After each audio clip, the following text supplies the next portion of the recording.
இது வெறும் நூடுல்ஸும்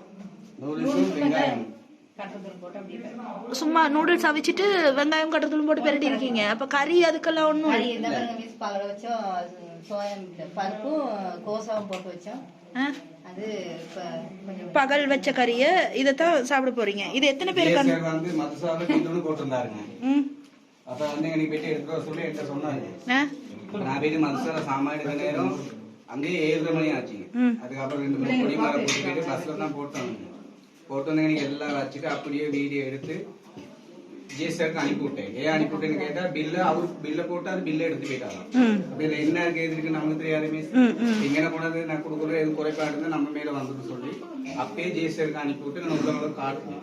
இந்த சாமான் பீஸ் 11 குடும்பம் இருக்குன்னு தெரியும்.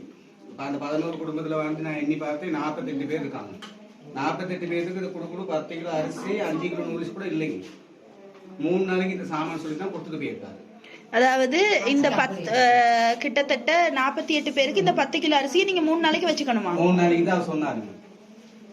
அப்ப 3 நாளைக்கு தான் இதை கொடுக்க சொல்லி மது சாப்பிட்டா சொல்லியிருந்தாருங்க. அங்க போயிட்டு சாமான் வாங்கிட்டு வந்தாங்க. இப்ப ஏற்கனவே வந்து 26ஆம் தேதி நைட்டு பாதிச்சு 27ஆம் தேதி எல்லாத்தையும் முகாமில் தங்க சொன்னாங்க. அப்ப அன்னைக்கு வந்து 28 குடும்பம் வந்து இருந்துச்சு. இப்ப ஜிஎஸ் வந்து அவசரமா பெல்லூன் போட்டு 50 கிலோ அரிசி நூலிக்ஸ் அந்த 5 கிலோ பாக்கெட் அப்படிலாம் வாங்கி கொடுத்துருந்தாரு. 3 நாளைக்கு அந்த சாமான் சொல்லி அந்த டைம்ல நான் தான் வந்து உங்களுக்கு ஒரு ஹெல்ப் பண்றதுக்கு சமைச்சு கொடுத்தேன். சமைச்சு கொடுக்குற நேரம் 125 சாப்பாடு போடுச்சுன்னு ஒரு நேரம். இதுக்கு வந்து இந்த முக்கியமா பெரிய பெரிய சேர்மாறு எல்லாம் வந்துட்டாங்க. அவ்வளவு பேருக்கு நான் காட்டியிருக்கேன், புத்தகத்துல எழுதியிருக்கேன். பாய்ஸ் எத்தனை பேர் இருக்காங்க, கேர்ள்ஸ் எத்தனை பேர் இருக்காங்க, வயசு பிள்ளைங்க எத்தனை பேர், சின்ன பிள்ளைங்க எத்தனை, எல்லாம் வேற வேறையாவே எழுதி வச்சிருந்தேங்க. அப்ப இந்த 3 நாளைக்கு இந்த சாமான் பார்த்துலங்க. அப்ப பிறகு நாங்க போன் பண்ணி சொன்னோம், சாமான் எங்களுக்கு வந்து சேரல, சாப்பாடு இல்லை அப்படின்னு. அவர் சொன்னா யோகா பஸ்ல அவருக்கு நாங்க சொல்லியிருக்கோம். அவருக்கு அந்த சாமான்லாம் கொடுத்தாருங்க. அவர் வந்து இன்னைக்கு வந்து மக்கள் முன்னுக்கு சொன்னாங்க, இது எங்களோட சொந்த காசு, அதுலதான் உங்க எல்லாத்துக்கும் நாங்க இந்த நிவாரணம் கொடுக்குறோம். அப்ப இந்த எங்களோட ஏரியா மினிஸ்டர்ல வந்து ரதிதேவி மிஸ் தான் வந்தாங்க. அப்ப அவங்க சொன்னாங்க, அவங்க தான் அந்த எல்லாத்தையும் கூப்பிட்டு நிப்பாட்டி வச்சு அவங்க சின்ன எல்லாத்துக்கும் சொன்னாங்க.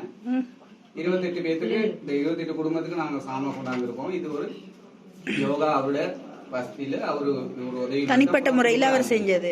இங்க இப்படி சொன்னீங்க, நான் ஜிஎஸ்டி போறேன்னு கேட்டேன். சரி இப்படி சொல்றாங்க. பாக்கள் வந்து அந்த பார்சல் கொடுக்கும், அவங்களோட வீட்டை எடுத்து போயிட்டாங்க. முக்கியமா பாதிக்கப்பட்ட ஒரு 10 குடும்பம் இருக்கிறதுக்கு இன்னைக்கு சமையலுக்கு கொஞ்சம் தட்டுப்பாடா இருக்கு. அப்ப அவர் சொன்னாரு, இல்ல நான் யோகாவுக்கு வந்து பில்ல கொடுத்து எங்களுக்கு கொடுத்துருக்காங்க, சாமானுக்கு தான் கொடுத்துருக்க சொல்லி ஏஜிங் பில் கொடுத்துருக்காங்க. சரி ஏஜிங் பில் கொடுத்து சொன்னீங்க, நீங்க சொல்றீங்க. இவங்க சொல்றாங்க அவங்களோட சொந்த விருப்பத்தை தான் கொண்டாந்து கொடுக்குறாங்க. எது உண்மை தெரியாது சார், நீங்க கொஞ்சம் நேரில் வாங்க கலப்புவோம். அப்ப அவரு வரல. அதுக்கு பிறகு மிஸ் 25 கிலோ மாவு மெகி பேக்கெட் ஒரு 160க்கும் 2 பாக்ஸ் அது மட்டும் தான் கொடுத்தாங்க. அந்த 28 தேதிக்கு அப்புறம் இன்னைக்கு தான் சாமான் வாங்கி கொடுத்துருக்காரு. இந்த சாமான் 28ஆம் தேதிக்கு பிறகு இன்னைக்கு தான் அரசாங்கத்தால உங்களுக்கு இந்த 48 பேருக்கும் அரிசி கிடைச்சிருக்கு.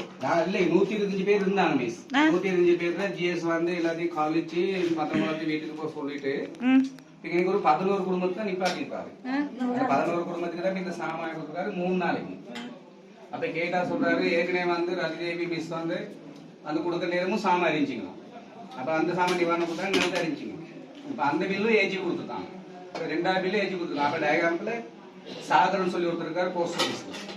இப்ப கோமத்துல மிஸ் வந்து அவங்க அரசாங்க கட்சியில் தான் இருக்காங்க. அப்ப அவங்க வரப்போதுங்க நான் போன்ல வச்சிருக்கேன் எல்லா போட்டோலாம் எடுத்து. நம்ம என்ன கூட நிக்காங்க இந்த வந்துன்னு என்னை தீரடிக்கா தராங்க அவருக்கெல்லாம் வட்டக்கதாக பொடி பொடி பட்ஜெட் அப்படின்னு கொண்டாந்து கொடுத்தாங்க. அப்ப அதை கொடுத்துட்டு போயிட்டாரு. சாகரன் வீட்டுல வந்து அவர் சும்மா தான் எனக்கு வந்து மிஸ்ஸோட வந்தாங்க. ஆனா அவரு ஏஜிக்கு பில் கொடுத்துருக்காரு, நான் அப்படி சாமான் வாங்கி கொடுத்தேன். அப்பெல்லாம் ஒண்ணுமே வாங்கி கொடுக்கலைங்க அவரு.